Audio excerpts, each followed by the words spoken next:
जिस मुस्लिम समाज को टारगेट किया गया, आज उसने मानवता की मिसाल कायम की।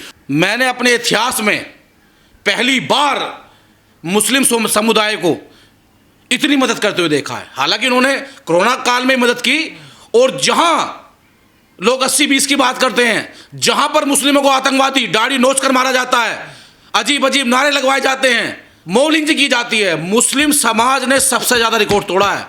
और खास करके जो बेल्ट है मेवाती मेरे भाइयों की, मैंने खुद वहाँ देखा है, कोई कम्बल, कोई फोल्डिंग पिलंग, कोई दवाई के बॉक्स लेकर जा रहा है। और मैंने खुद वहाँ अपने सिख भाइयों से बात की है, चाहे वो किसी समुदाय के हों, कि मुस्लिम समाज ने हाथ खोल करके अपने भाइयों की मदद की है। मदरसे खोल दिए, मस्जिदें खोल दी, अपनी स्पेशल नाव बना करके घर घर पहुँचाने का काम किया। तो ये वो मुस्लिम समाज है जिसको टारगेट किया जाता है। और आज की स्थिति में मैं कहना चाहता हूँ 150 करोड़ की आबादी से कि भाई हम बुरे नहीं हैं, हमें आपस में भाईचारा बनाकर रहना। ये गलती तो नेताओं की है कि जो हमें जाति, मजहब, ऊंच नीच, भेदभाव में बांट के रखते हैं। अभी कोई ऐसा हादसा हो जाए तो पूरे मुस्लिम समाज को टारगेट किया जाएगा, पूरे दलित समाज को टारगेट किया जाएगा, पूरे ओबीसी समाज को टारगेट किया जाएगा। अपराधी किसी भी जाति में हो सकता है, वो किसी में हो सकता है, उसको अपराधी निगाह देखा जाए, लेकिन पूरे समाज को ना देखा जाए। अब ऐसी तस्वीरें आ रही हैं कि अब तक तो उन्होंने राशन से मदद करी, अब पैसे दे रहे हैं, लाखों करोड़ों रुपए दे रहा है चंदा मुसलमान समाज। देखी मैंने वो वीडियो भी देखी है जिनमें मुस्लिम समाज के छोटे छोटे बच्चे गुल्लक फोड़ करके बाढ़ पीड़ितों की मदद के लिए काम कर रहे हैं। वहाँ जाकर देखिए। और अभी आपने बताया, मैंने भी देखा कि कहीं 2 करोड़, कहीं 2.5 करोड़, कहीं 3 करोड़ की आर्थिक मदद की जा रही है। ये मठाधीश बैठे मोटे मोटे पेट वाले, जो अजीब अजीब कहानी, ये पर्ची लिखने वाले, पर्चे निकलने वाले पाखंडी, जब इन्हें पता था कि बाढ़ आने वाली तो एक पर्चा देश का भी निकाल लेते कि बाढ़ आने वाली है। इन्होंने कौन सी मदद करी? बड़े बड़े मुलाओं ने, उन्होंने बड़े बड़े जो मदरसे मस्जिद चल रही हैं उनकी कमेटियों ने, किसी ने 50 लाख, किसी ने 60 लाख, किसी ने 30 लाख देने का काम किया। क्या आज हमारे हिंदू भाई, हमारे सनातनी भाई, हमारे आर्य समाज के ठेकेदार इतने कमजोर हो गए कि अपने सिख भाइयों की, बाढ़ पीड़ितों की मदद नहीं कर सकते? कुछ तो कर रहे हैं, देखिए कहां कर रहे हैं। एक आध कोई निकल के आ गया, मुझे तो कोई दिख नहीं रहा। क्या धीरेन्द्र शास्त्री ने मदद करी? एक मथुरा वाले बाबा हैं, उन्होंने मदद करी। कोई एक जगत गुरु है, पता ना, जिन्हें दिखाई भी नहीं देता, पूरी सृष्टि के मालिक बनते हैं, उन्होंने कोई मदद करी। कोई श्री श्री 1008 है, कोई श्री श्री 10,008 है, इन्होंने कोई मदद करी। बड़े बड़े अखाड़े हैं, ये अखाड़ा वो अखाड़ा, जिनकी संगति कई लाख लोगों की है, उन्होंने मदद करी। मैं तो ऑन रिकॉर्ड कह रहा हूं, अगर नहीं है तो हाथ जोड़ कह रहा हूं, कर दीजिए। वो हमारे सिख भाई अल्पसंख्यक हैं, हम उनकी मदद नहीं कर सकते? पंजाब आज लड़ रहा है अपने अधिकारों के लिए, और वो पंजाब, जो पंजाब पूरे देश को अन्न देता है, अन्नदाता है, हर आंदोलन में हाथ खोल करके मदद करता है। लेकिन आज पंजाब की स्थिति ऐसी है कि सरकार चाहे केंद्र की हो, राज्य की हो, वो फेल नजर आती है। मैंने वहाँ जाकर देखा है, ना तो केंद्र सरकार कोई मदद कर पाई, ना स्टेट सरकार कोई मदद कर पा रही है। और मदद के नाम पे दोनों सरकारें एक दूसरे का कॉलर खींच रही हैं, नंगा नाच कर रही हैं। और उससे बड़ी दुर्भाग्य की बात है कि यहाँ मदद के नाम पे भी लोगों में भेदभाव किया जा रहा है। जो अमृतसर की बेल्ट है, जिसमें सबसे ज़्यादा नुकसान हुआ है, मैं अजनाला तहसील में गया हूँ, वहाँ जो बेचारे SC कम्युनिटी के लोग हैं, वहाँ तक मदद नहीं पहुँच पा रही है। जो वहाँ पर ग्राम सरपंच हैं, वो सभी लोग जानते हैं, ज़्यादातर लोग अपने अपने गुटे के लोगों को मदद करने का काम कर रहे हैं, तब की मदद आखिर तक पहुंचनी चाहिए। और ये देखिए, अभी तक दोनों सरकारों ने एक अन्न का दाना नहीं बांटा। मैं तो धन्यवाद करता हूं, नमन करता हूं उन सामाजिक संगठनों को जिन्होंने वहां जाकर के राशन का अंबार लगा दिया। जहां आम आदमी नहीं जा सकता बांटने के लिए, वहां BSF लगाई गई है। और लोग सोच रहे होंगे कि सरकार राशन दे रही है, तबकि सरकार ने भी कोई राशन नहीं दिया है। वो राशन है जो क्रिकेटर हैं, बॉलीवुड के लोग हैं, और उनसे बढ़कर के जो पंजाब के किसान हैं, जो मदद करने का काम कर रहे हैं, वो उनका राशन बांटा जा रहा है। और अभी जो केंद्र सरकार ने 1600 करोड़ रुपए का पैकेज दिया, ये समझिए कि ऊंट के मुंह में जीरा। 12,000 करोड़ रुपया पंजाब सरकार का अभी होल्ड पे है, यूं तो 60,000 करोड़ रुपया है। सबसे शर्म की बात है कि वैसे तो हमारे पंजाब के मुख्यमंत्री पीली पगड़ी बांधते हैं और भगत सिंह की बात करते हैं। भगत सिंह जैसी पगड़ी बांध कर कोई भगत सिंह बन नहीं सकता।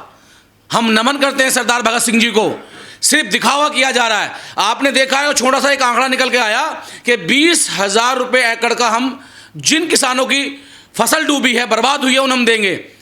अरे भगवत मान जी, आप भी किसी किसान परिवार से होंगे, ये तो आपने क्या निर्णय लिया है। उसके बाद सबसे मुख्य बात है, जो वहाँ किसान नहीं है, जो बेचारे मजदूर किस्म के लोग हैं, वो किसी भी जाति धर्म से हो सकते हैं, खास करके ऐसी लोग ज़्यादा हैं, उनके लिए आपने क्या निर्णय लिया है।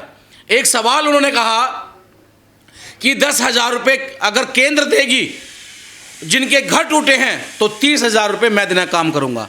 अगर क्या एक मकान बनाने में 40,000 खर्चा आता है, अगर 5,000 ईंट भी आएंगी तो 6 पंजे 30,000 रुपये की। सीमेंट का कट्टा 440 रुपये का है, ऐसे सरिया 8 से 10,000 रुपये कुंटल है। यानी कि अभी तो एक लैट्रिन बनने का पैसा नहीं है। ये पीड़ितों के नाम पे दिखावा किया जा रहा है। और मैं भेदभाव की बात अगर मैं करूं, तो जो मैंने पहले कहा था, जितने भी सनातनी हैं, जितने भी मेरे हिंदू भाई हैं, उनमें से मात्र 0% एक आदमी कोई पहुंचा होगा मदद करने के लिए, यानी कोई नहीं पहुंचा। सिर्फ जातिवाद का जहर घोलने का काम कर रहे हैं। तो मेरी उम्मीद है तो केंद्र और राज्य सरकारों से कि इस आपसी की स्टेट और केंद्र की लड़ाई को खत्म करके अंतिम मदद पहुंचाने का काम करें। जो गांव में अंतिम व्यक्ति बैठा हुआ है, उसकी मदद की जाए। हमारे ऐसी कम्युनिटी के लोग वहाँ किसान नहीं हैं, हमारे और समाज के लोग वहाँ किसान नहीं हैं। आपने एक आंकड़ा बनाकर तैयार कर दिया, तो मैं पूछना चाहता हूँ कि वो मदद कब दी जाएगी। हमारी पूरी टीम वहाँ गई है, हमने वहाँ राशन अजनाला तहसील के तहसीलदार मैडम महोदय को दिया है। अभी भी मदद इतनी ज़रूरत है कि बहुत ज़्यादा घरों में रेत भर गया है, नुकसान हो गया है। अभी पहुँच गया, अब और क्या चाहिए वहाँ लोगों को? जो राशन पहुँचा, मैं पूछना चाहता हूँ सरकारें क्या काम कर रही है? सरकार के पास कोई पॉलिसी है? चलो ये तो ट्रेलर था, अगर कोई और बाढ़ आ जाए महीने भर के लिए पूरे देश में, तो केंद्र और सरकार के पास क्या स्थिति है लड़ने के लिए? ये एक बालू के रेत से नहीं बच सकते, पानी से नहीं बच सकते, तो ये क्या तैयारी कर रहे हैं? मैं बार बार कह रहा हूं भाई साहब, एक अन्न का दाना नहीं बांटा केंद्र सरकार, राज्य सरकार ने। ये तो जो सामाजिक संगठन है, जो एनजीओ चला रहे हैं, वो मदद पहुंचा रहे हैं। तो इनके पास तैयारी क्या है?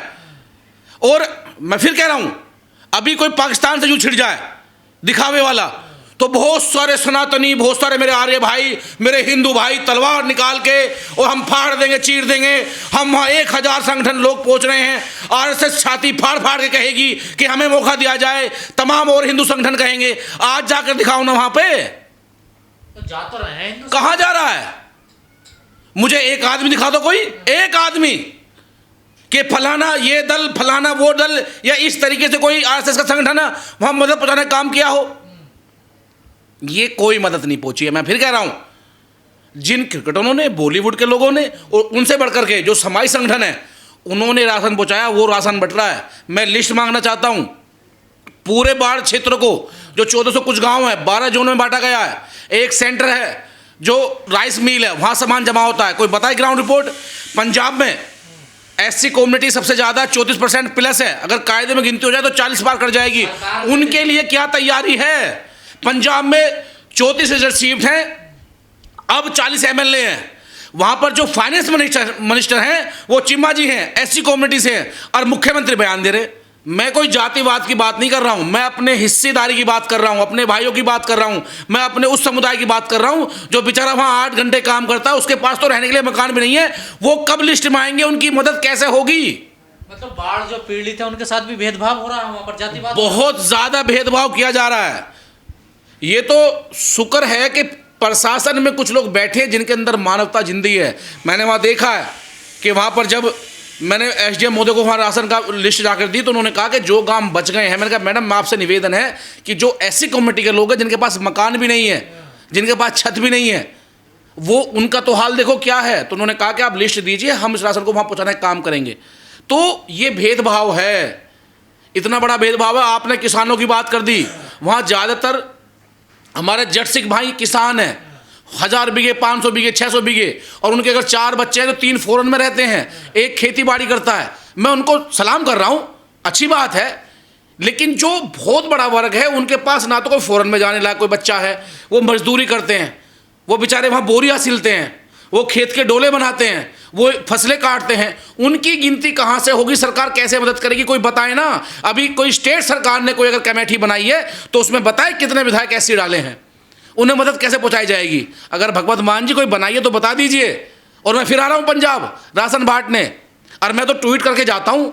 आप बैठकर बात कीजिए, हम बताएंगे कैसे मदद की जाती है। जब हमारे देश के नेता करोड़ों अरबों खरबों पति, तो वो क्यों नहीं मदद करते? भाई नेताओं को आगे आना चाहिए ना। देखिए, नहीं, हमने तो पहले उसमें कह दिया, केंद्र सरकार राज्य सरकार कोई मदद नहीं कर रही, तो मानवता के नाम पे क्यों मदद की जा सकती? करोड़पति मुस्लिम नेता है समाज और मदद करेगी जनता है। नहीं, सरकार को भी करना चाहिए। जो भी ट्रस्ट चला रहे हैं, जो भी किसी भी समुदाय के धार्मिक लोग हैं, जो उनके ठेकेदार मठाधीश बनते हैं, उनके पास जो पैसा आता है वो किस लिए आता है? वो जैगवार में घूमे, डिफेंडर में घूमे, लैंड क्रूजर में घूमे, जहाज में घूमे, 50 लाख की घड़ी पहने, 2 लाख की जो है जैकेट पहने, वो पैसा इसलिए दिया जाता है।